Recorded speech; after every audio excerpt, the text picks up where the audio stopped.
ఒక ఒక ఒక చిన్న కథ చెప్తాను. ఆ కథ చెప్పిన తర్వాత ఎందుకని బీఫ్ గురించి మనం మాట్లాడుకున్నాం అన్న విషయానికి కనెక్ట్ చేసే ప్రయత్నం చేస్తాను.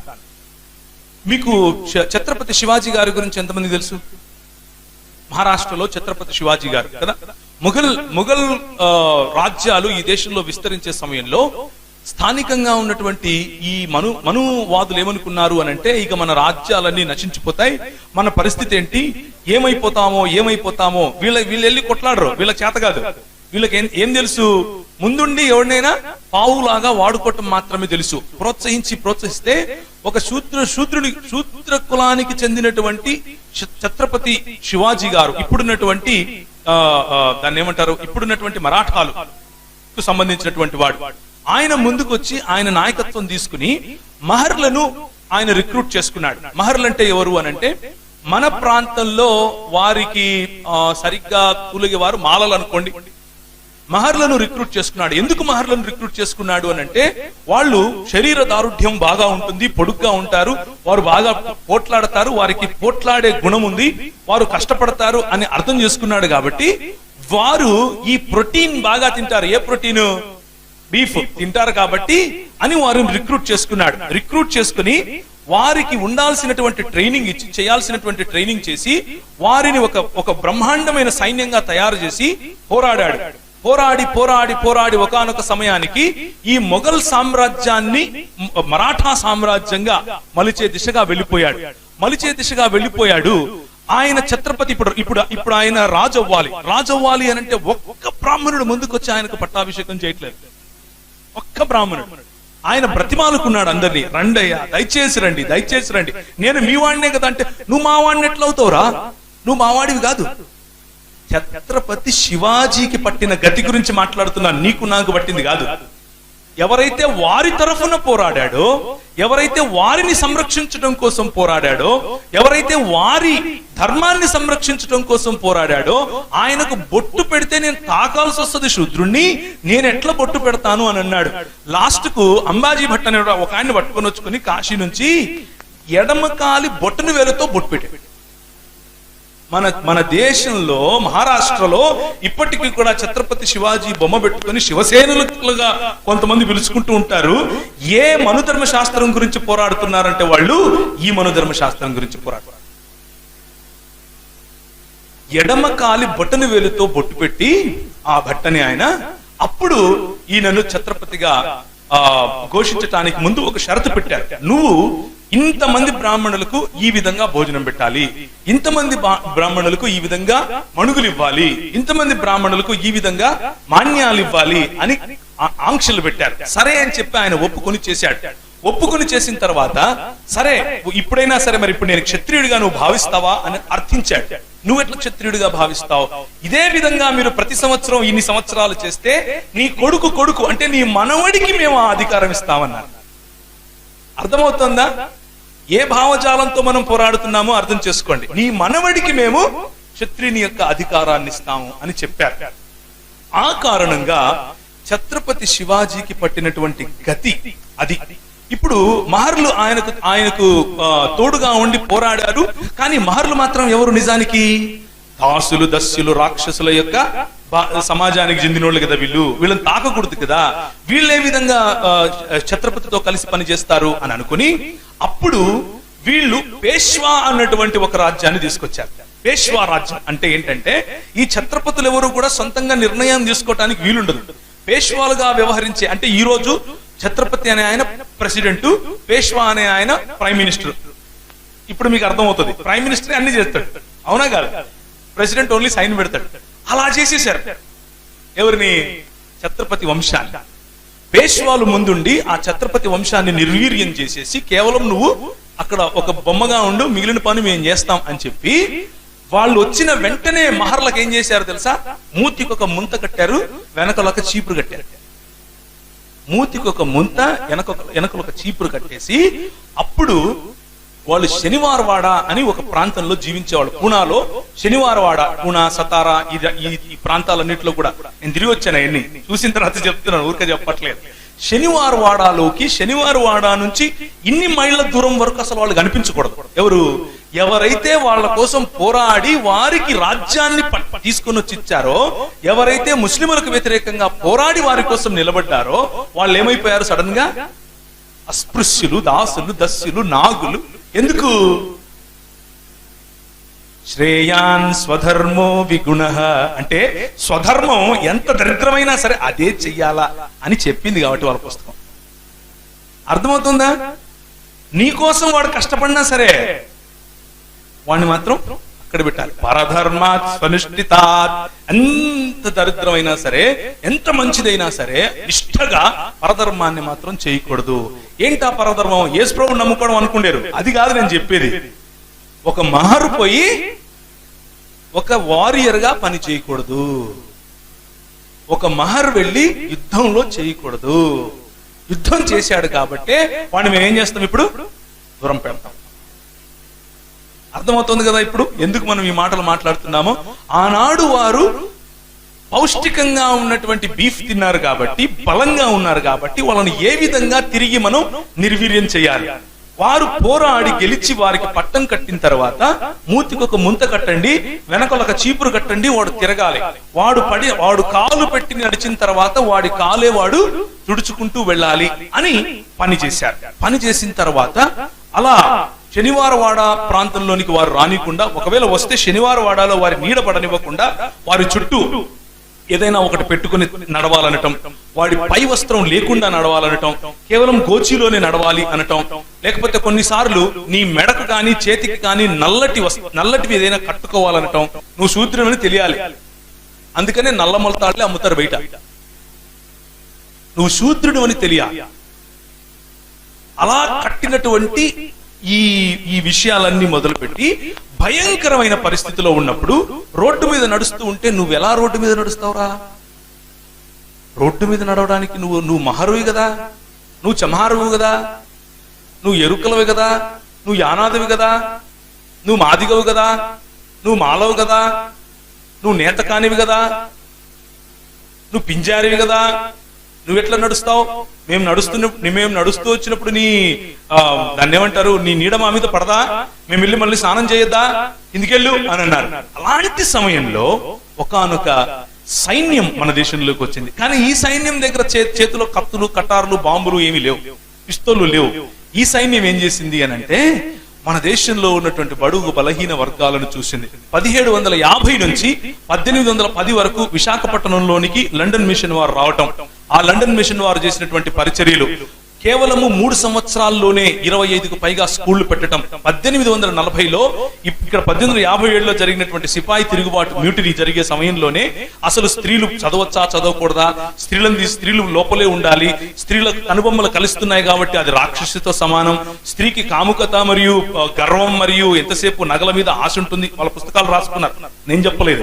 కాబట్టి దాన్ని దూరం పెట్టాలి, ఎప్పుడు స్త్రీకి సత్యం చెప్పకూడదు, స్త్రీ ఎప్పుడు వాగుతూ ఉంటుంది కాబట్టి అందరికీ చెప్తుంది. ఇలాంటి విచిత్రమైనటువంటి ఆలోచనలు క్రియేట్ చేసి స్త్రీలను మరుగుపరిచేసిన సమయంలో బాలికలకు స్కూలు పెట్టిన మొట్టమొదటి సమాజం మన సమాజం.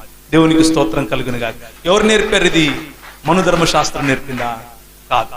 66 పుస్తకాలు ఉన్నటువంటి బైబిల్ గ్రంథం ఈ రోజు ఒక స్త్రీ పైలట్ అవుతోంది అని అంటే, మన దేశంలో ఇందిరాగాంధీ ప్రధానమంత్రి అయ్యింది అని అంటే, మన దేశంలో ఈ రోజు కల్వకుర్తి చంద్రశేఖరరావు గారి కుమార్తె కవిత గారు ఎంపీ అవుతున్నారంటే దాని వెనక కారణం ఎవరు? అదిగో వెనక పైన కనిపిస్తున్నారే వాళ్ళు. దేవునికి స్తోత్రం కలుగును గాక.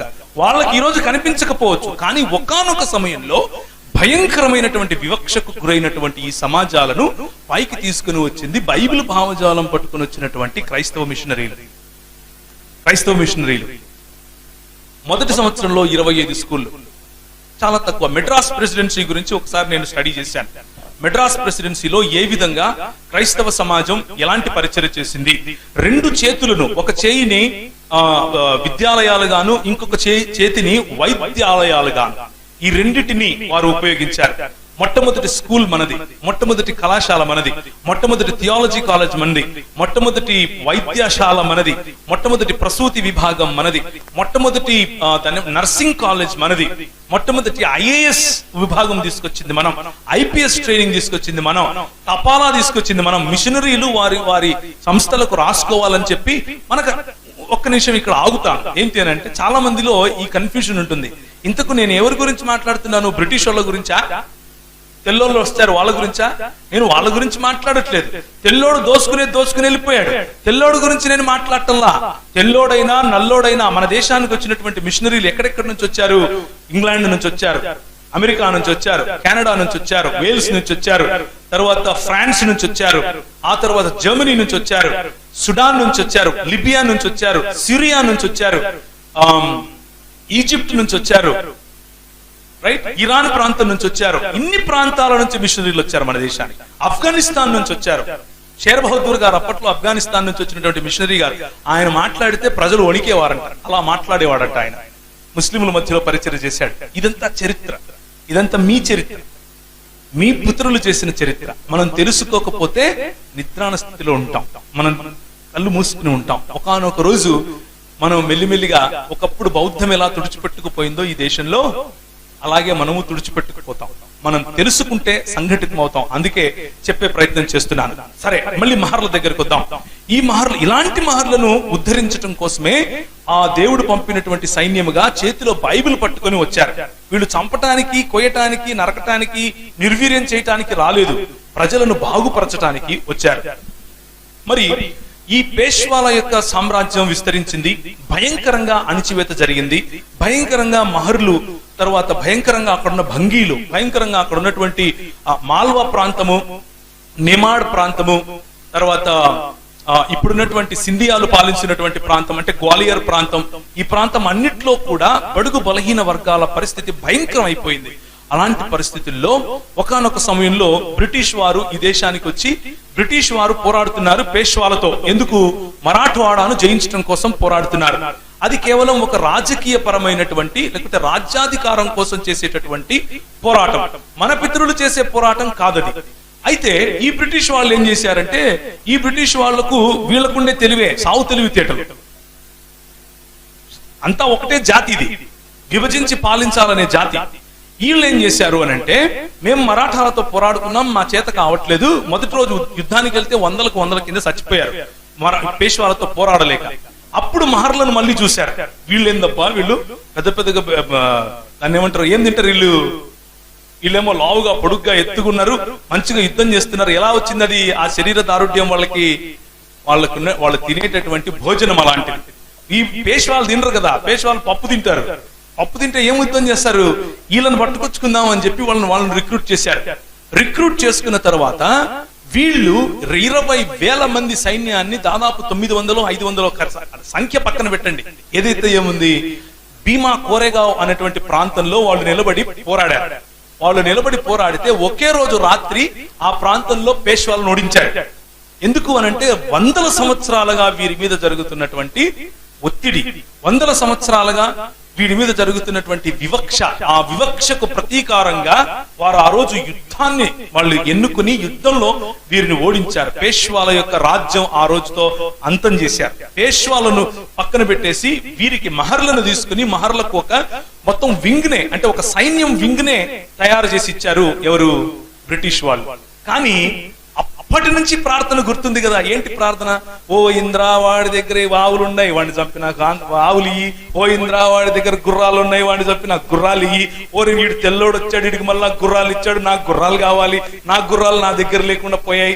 ఇది పేష్వాలకు ఉండేటటువంటి సమస్య. పేష్వాలు అంటే ఎవరు? చిత్తపావన్ బ్రాహ్మణులు, పట్టు బ్రాహ్మణులు, వాళ్లే పేష్వాలు. ఎవరంటే వాళ్ళు కాదు, ఈ విభజించి పాలించే భావజాలం ఉన్నటువంటి వాళ్ళు. వీళ్ళు మెల్లిగా ఒక రాజకీయ ఎత్తుగడ వేసి పేష్వాలు పోయి బ్రిటిష్ వాడితో అలైన్ అయిపోయారు. మెల్లిగా బ్రిటిష్ వాడితో అలైన్ అయిపోయిన తర్వాత విదిన్ నో టైం కొద్ది సమయంలోనే మళ్ళీ మహర్ల యొక్క వింగ్ తీసేశారు. మహర్ల వింగ్ తీసేసి మళ్ళీ పాత స్థితే, మళ్ళీ పాత రోజులే. కాకపోతే ఆ ముంత, ఆ చీపురు లేదు, మళ్ళీ పాత రోజులే. ఇక్కడ జరుగుతున్నటువంటి పోరాటం ఏంటి అనంటే, వారికి బయట నుంచి వచ్చినటువంటి బ్రిటిష్ వాడినైనా సరే సమానంగా చూస్తారు, గాని స్థానికులమైనటువంటి బడుగు బలహీన వర్గాలైన మనం సమానం అంటే మాత్రం ఒప్పుకోలేదు. ఇది విభజించి పాలించే గుణం. ఇలాంటి సమయంలో ఒక పండిత రమాబాయి అదే మరాఠవాడ ప్రాంతంలో ఒక పండిత రమాబాయిని మన వాళ్ళు లేపారు పైకి. ఆమెను కష్టపడి చదివించారు. ఆమె చదువుకుని ఆమె మంచి దాన్ని ఏమంటారు విద్య కలిగిన తర్వాత నాలాంటి బాలికలు ఎంతో మంది వితంతువులు అయిపోతున్నారు, బాల్య వితంతువులు అయిపోతున్నారు, వారిని నేను చేరదీయాలి అని అనుకుంది. చేరదీయాలని అనుకుని ప్రజలను సమీకరించింది. ఆమె ఎన్నో ఆశ్రమాలు బాలికల కోసం పెట్టింది. పెట్టి వారిని పెంచుతూ ఉంటే ఇదే లోకమాన్య తిలక్ గారు ఆమె గురించి అంటాడు, ఈమెకు మన దేశంలో ఇంతమంది దేవుళ్ళుంటే ఒక్కడు కూడా ఈమెకు పనికి రాలేదంట. ఆ యేసుగాడు ఒకడు వచ్చాడు, ఆడంటే ఫుల్ రొమాన్స్. ఈమెకి ఇట్లే రాశాడు, నేను సొంతంగా చెప్పట్లేదు, ఆయన రాసిందే మైండ్ లో పెట్టి చెప్తున్నాను. యేసుగాడు ఒకడు వచ్చాడు, ఆడంటే ఈమెకు రొమాన్స్, అందుకు ఆడతో లేచిపోయిందని రాశాడు. ఇది వాళ్ళకు ఉన్నటువంటి భావజాలం. ఇది విభజించి పాలించే భావజాలం. ఇదేంది ఇంట్లో పక్కింటోళ్ళకి చెప్పాడు అనుకుంటున్నారా? కాదు. మొన్నటికి మొన్న ఏమార్చే మతం అని ఏబిఎన్ ఆంధ్రజ్యోతి రాసింది. 5 రోజులు వరుసగా హెడ్ లైన్స్ వేసింది, గుర్తుందే? ఆ విధంగానే ఈయన హెడ్ లైన్స్ లో రాశాడు. ఈ పండిత అంట, దీనికి పండిత అని పేరు ఎవరిచ్చారు? ఏం చదువుకుందని పండిత ఇచ్చారు? అందుకనే మేము పోరాడుతున్నాం. స్వరాజ్యం నా జన్మ హక్కు అన్నాడు. ఏంటా స్వరాజ్యం? మనుధర్మ శాస్త్రం రావటం స్వరాజ్యం. బ్రిటిష్ వాడు పోవటం కాదు స్వరాజ్యం. ఈయన దృష్టిలో మనుధర్మ శాస్త్రం రావటం స్వరాజ్యం. ఏంటా మనుధర్మ శాస్త్రం? స్త్రీకి చదువెందుకు? లోపల ఉండాలి. స్త్రీకి ఎక్కువ చదువు చెప్తే ఇదిగో ఇట్లా పండిత రమాబాయి లాగా తయారవుతుంది, మిగిలిన వాళ్ళకి కూడా చదువు చెప్తుంది. శూద్రులకు చదువు ఎందుకు? ఏం పోయింది? మీకు మతిపోయిందా? ఎందుకు చెప్తున్నారు మీరు చదువు? చదువు చెప్పొద్దు. వాళ్ళకి ఏం నేర్పించాలా? వాళ్ళు చెప్పులు కుట్టే ట్రేడ్ లో ఉంటే చెప్పులు కుట్టడం నేర్పించాలా?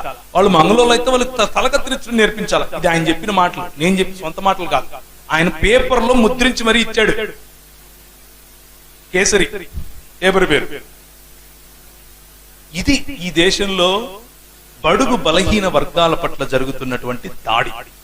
ఆ సమయంలో వారి ఇళ్ళు, వారి వాకిళ్ళు, వారి సంస్కృతులు, వారి దేశాలు విడిచిపెట్టి ఈ దేశానికి వచ్చి మొట్టమొదటి న్యూస్ పేపర్ ఈ దేశానికి ఇచ్చింది మన వాళ్ళు. మొట్టమొదటి కళాశాల ఇచ్చింది మన వాళ్ళు. మొట్టమొదటి స్కూల్ ఇచ్చింది, మొట్టమొదటి బాలికల కళాశాల మనది, మొట్టమొదటి ప్రసూతి విభాగం మనది. అందుకనే వీరి పేర్లన్నీ చెప్పుకుంటూ వస్తున్నాను. అందుకు ఎ విజన్ ఆఫ్ ఇటర్నిటీ, ఒక నిత్యత్వానికి ప్రజలను నడిపించేటటువంటి విజన్ మన ముందుంది. మనం చేసేటటువంటి పరిచర్య కేవలము యేసు ప్రభు దగ్గరికి రా నీకు అన్నం పెడతాడు, యేసు ప్రభు దగ్గరికి రా నీకు పిల్లలు పుడతారు, యేసు ప్రభు దగ్గరికి రా నీకు ఉద్యోగం వస్తుంది అనేది కాదు. అలాంటి సంకుచితమైన భావజాలం, సంకుచితమైన పరిచర్యలు మనం చేయటం మానుకోవాలి. మనం నాయకులముగా ఈ దేశాన్ని నిర్మించిన వారి జాబితాలో ఉన్నాం. ఈ దేశాన్ని ఒకవేళ నిర్మించాము అని అంటే అది కేవలం క్రైస్తవ సమాజం చేసినటువంటి పనే. నేను ఎగ్జాజరేట్ చేస్తూ చెప్పట్లేదు, ఉన్న మాటే చెప్తున్నాను. మొన్న సాలూరు వెళ్ళాం. సాలూరు ప్రాంతం గురించి కొంచెం అధ్యయనం చేస్తే ఆ ప్రాంతంలో మొట్టమొదటి హాస్పిటల్ పెట్టింది మనం. మొట్టమొదటి టీబీ హాస్పిటల్ ఇప్పటికీ ఉంది. లెప్రసీ హాస్పిటల్, క్షమించండి, అది మనం చేసిందే ఇదంతా. కాకపోతే ఇప్పుడు మన పరిచర్య ఏంటంటే వాళ్ళు నిర్మించిపోయిన దాన్ని కనీసం కాపాడుకోలేనటువంటి పరిచర్య. ఉన్న ఆస్తులు అమ్ముకోవటం, ఉన్న భూములు అమ్ముకోవటం. ఏ కులాన్నైతే ఏ కుల ప్రాతిపదికనైతే మనల్ని విభజించారో ఈ దేశంలో ఉన్నటువంటి నల్లదొరలు ఆ కుల ప్రాతిపదికలోనికే మెల్లిమెల్లిగా మనము జారిపోయి కుల సంఘాలు కట్టుకొని ఇవి క్రైస్తవ సంఘాలని పిలుచుకుంటున్నాం. ఇది మనం చేసేటటువంటి పరిచయం. Shame on us my brothers. మనం సిగ్గుపడాలి. మనం రోటీ చూసాం, కపడా చూసాం. ఎందుకు మహర్లకు పైన లేకపోతే ఎందుకు తక్కువ కులాలకు పైన బట్టలు వేసుకోకూడదో, మూతికి ముంత కట్టుకున్నారో చూసాం. ఆఖరిగా ఇంకొక ఖర్చు ముగిస్తా. ఒక ఆయన, ఇది మీకు తెలిసి ఉంటుంది, ఒక ఆయన చక్కగా రాజ్యాన్ని పాలిస్తున్నాడు. ఆయన పేరు బలి చక్రవర్తి. విన్నారు ఎప్పుడన్నా కథ? చక్కగా రాజ్యాన్ని పాలిస్తున్నాడు. ఇది ఒక కథ రూపంలో చెప్పినా కానీ ఇది వారి యొక్క మానసికతకు చిహ్నం. ఏంటా మానసికత అంటే, నీ దగ్గర భూమి ఉంటే వాళ్ళు ఒప్పుకోలేరు. నీ దగ్గర ఎలా భూమి ఉంటుంది? నీ దగ్గర భూమి ఉండడానికి వీలు లేదు అన్నది ఆలోచన. ఈ బలి చక్రవర్తి మంచిగా చక్కగా సుభిక్షంగా అందరినీ పాలిస్తూ ఉంటే చూడలేనటువంటి ఈ ఆర్య సమాజం ఒక ఆయన వామనుడి లాగా వచ్చి అడుగుతాడు, నాకు 3 అడుగులు కావాలి అని. ఒక అడుగు ఆయన ఉన్న చోట అంటే భూమి మీద, ఇంకొక అడుగు సకల బ్రహ్మాండం మీద పెట్టి ఇంక 3వ అడుగు ఎక్కడ పెట్టాలి అని అంటే ఆయన అంటాడు, ఇదిగో నా తల మీద పెట్టయ్యా అని వంగి తన తలను అర్పిస్తాడు. అప్పుడు ఈ దేవునిగా పిలువబడే ఈ వామనుడు అతఃపాతాళానికి ఆ మనిషిని తొక్కేస్తాడు.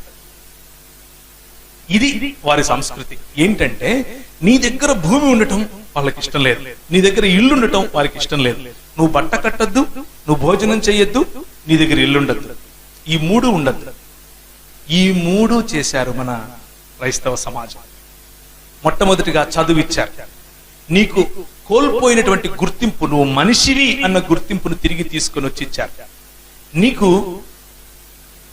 మేము సాలూరుకి వెళ్ళినప్పుడు అక్కడ పనిచేసినటువంటి జర్మనీ దేశానికి చెందినటువంటి మిషనరీ గారు ఆయన ఏం చేశారు అనంటే, ఒక 20 ఎకరాలు స్థలం కొని ఉచితంగా కొంతమందికి పంచి, కొంతమంది అగ్రకులస్తులకు అమ్మి అందరినీ ఒకే కమ్యూనిటీలోకి కట్టే ప్రయత్నం చేశాడు. అంటే నేషనల్ ఇంటిగ్రేషన్, సర్వకులాలను ఇంటిగ్రేట్ చేసేటటువంటి పని ఎవరు చేశారు?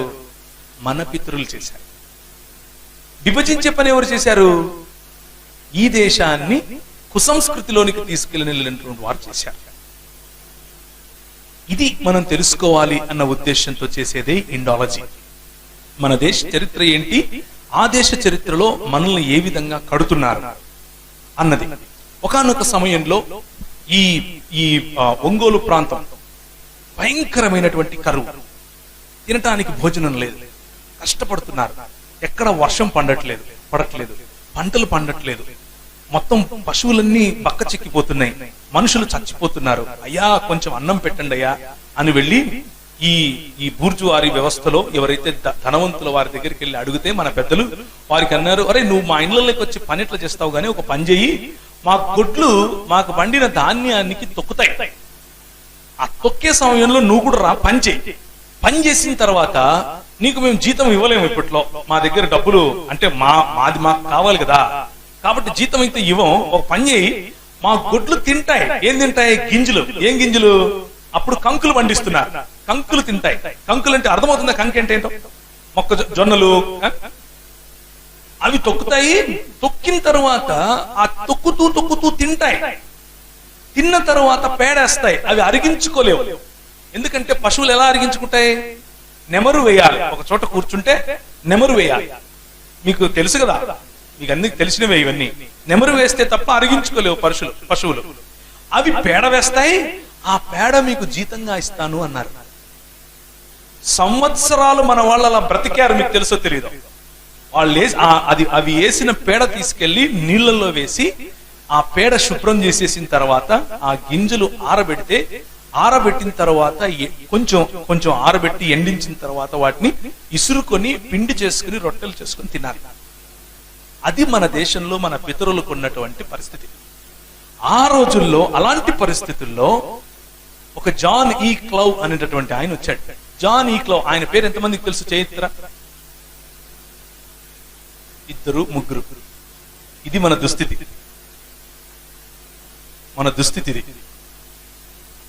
జాన్ ఈ క్లౌ అనే ఆయన మొట్టమొదటిసారిగా భారతీయ బ్యాప్టిస్ట్ సంఘాల స్థాపన కోసం నెల్లూరు ప్రాంతానికి వచ్చి పనిచేస్తూ ఉంటే ఆయన ఈ దుస్థితిని చూశాడు. అయ్యో ఎట్లా ప్రభువా, నాకు ఒక్క దర్శనం, ఒక్క డోర్ తెరుచు అని అన్నప్పుడు, అప్పట్లో ఈ ఆర్థర్ కాటన్ గారు ఆయన బ్రిటిష్ జనరల్ గా ఉండి పనిచేస్తున్నారు. అంటే బ్రిటిష్ ప్రభుత్వంలో ఒక అధికారి అయినప్పటికీ ఆయన బైబిల్ వదిలేవాడు కాదు. గుర్రం ఎక్కడం, బైబిల్ పట్టుకోవటం, వెళ్ళిపోవటం ఊర్లలోకి.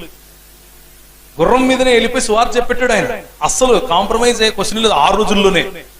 అలాంటి వాడితో ఈయన వెళ్ళి ఒక పరిచయం పెట్టుకున్నాడు. అయ్యా నువ్వేదో కడతానన్నావంట, డ్యామ్ కడతానన్నావంట, ధవళేశ్వరం దగ్గర ప్రాజెక్ట్ కడతానన్నావంట, మరి ఆ నీళ్లు ఆ ప్రాంతం వరకే వద్దు, మచిలీపట్నం గుండా తీసుకుని వచ్చి మన దాన్ని ఏమంటారు, మచిలీపట్నం అంట, క్షమించండి, ఈ తీర ప్రాంతం గుండా తీసుకుని వచ్చి మన ఈ ప్రకాశం జిల్లా ప్రాంతంలో కలిసేటట్లుగా చెయ్యండి, నేను మీకు సహాయం చేస్తాను అని అన్నాడు.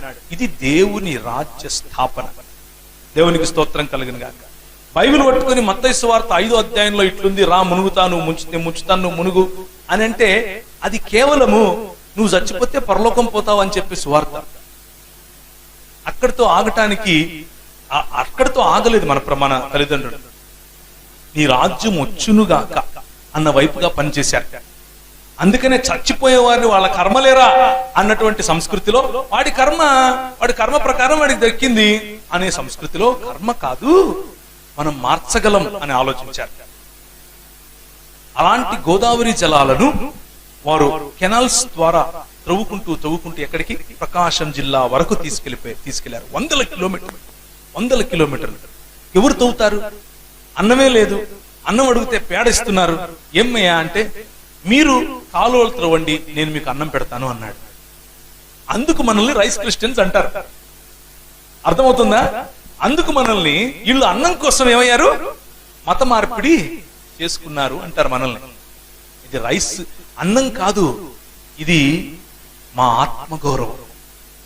మేము చస్తాము అని అంటే పేడేస్తాము అని మీరు అన్నారు. మాకు పని ఇచ్చి వీరు పనికి వచ్చేవాళ్ళు అని గుర్తించారు. వీరిలో సృజనాత్మకత ఉంది అని వారు గుర్తించారు. వీరికి భోజనం పెట్టాలి అని వారు ఆలోచించారు. కనుక మేము ఆ ప్రేమను గుర్తించాం. వీళ్ళు ఎందుకు చేయాలి అసలు మాకు? మేము ఎవరం వీళ్ళకి? ఒక పక్క వీళ్ళు మాతో పని చేస్తూ ఉంటే భార్యలు పిల్లలు ఒకవైపు ఉన్నారని చెప్పి ఈ మిషనరీ జానీ క్లవ్ గారు, అలాగే ఆర్థర్ కాటన్ గారు, వీరి భార్యలు అదే కాలువల ప్రక్కన చెట్టు కింద కూర్చుని పిల్లలకు చదువు చెప్పేవాడు. ఆ పిల్లలు ఈరోజు, వారి పిల్లలు ఈరోజు ఎక్కడున్నారు, ఎలాంటి ఆఫీసర్లుగా ఉన్నారు, ఎంత గొప్ప స్థాయిలో ఉన్నారు. దానికి కారణం ఏంటి? దేవుని రాజ్య స్థాపన అన్న ఆలోచన. నువ్వు మా ఇంటికి వస్తే ఎంత కానుక తెస్తావు, నేను మీ ఇంటికి వస్తాను ఎంత కానుకేస్తావు అన్న సేవ కాదు, దేవుని రాజ్య స్థాపన. సంఘంలో మనకు తెలియదు జానీ క్లవ్ అంటే ఎవరో. మన కర్మ చూడండి, మన సంస్కృతి మన సంఘం ఎలా ఉందో. సంఘంలో తెలియదు సర్ ఆర్థర్ కాటన్ అంటే ఎవరో. ఆయన పూర్తి పేరు కూడా తెలియదు. ఆయన పేరు సర్ ఆర్థర్ థామస్ కాటన్. ఆయనకు మన దాన్ని ఏమంటారు, గోదావరి జిల్లాలకు వెళ్తే ఎక్కడ చూసినా ఆయన విగ్రహాలే కనిపిస్తాయి. సమాజం మర్చిపోలేదు, సంఘం మాత్రం మర్చిపోయింది. ఒక సిపి బ్రౌన్ మర్చిపోయాం, ఒక ఆర్థర్ కాటన్ మర్చిపోయాం, ఒక జానీ క్లవ్ మర్చిపోయాం. ఇలా వేలలో ఉన్నారు. అలాంటి వారు నిర్మించిన దేశమే ఈ మన భారతదేశం.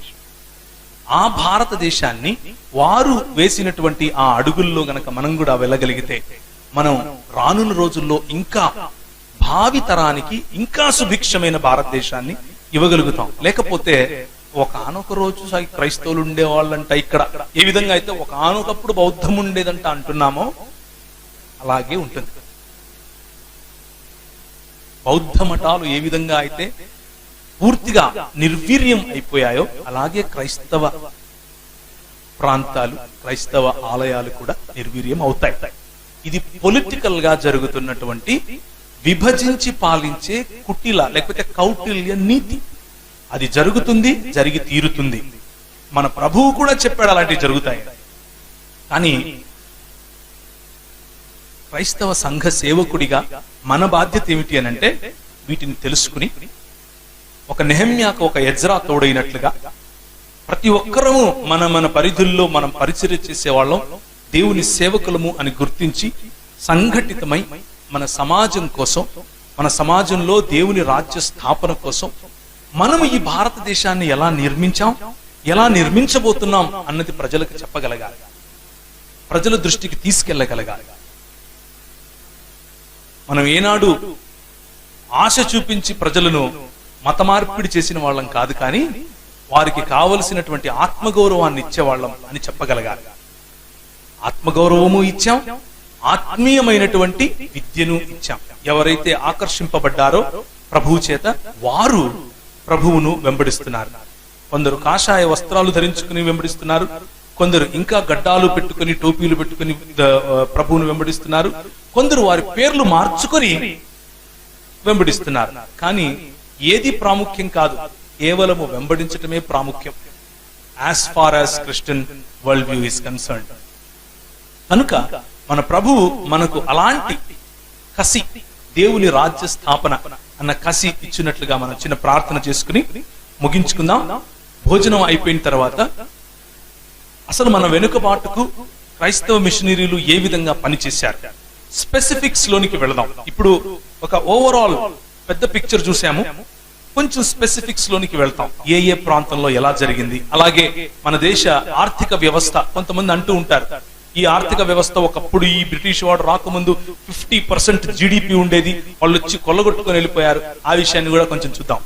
చూసిన తర్వాత ఆఖరి సెషన్ లో ఇండియా ఇంక్విజిషన్ అనే ఒక చిన్న మాటను చెప్పి నేను ముగిస్తాను.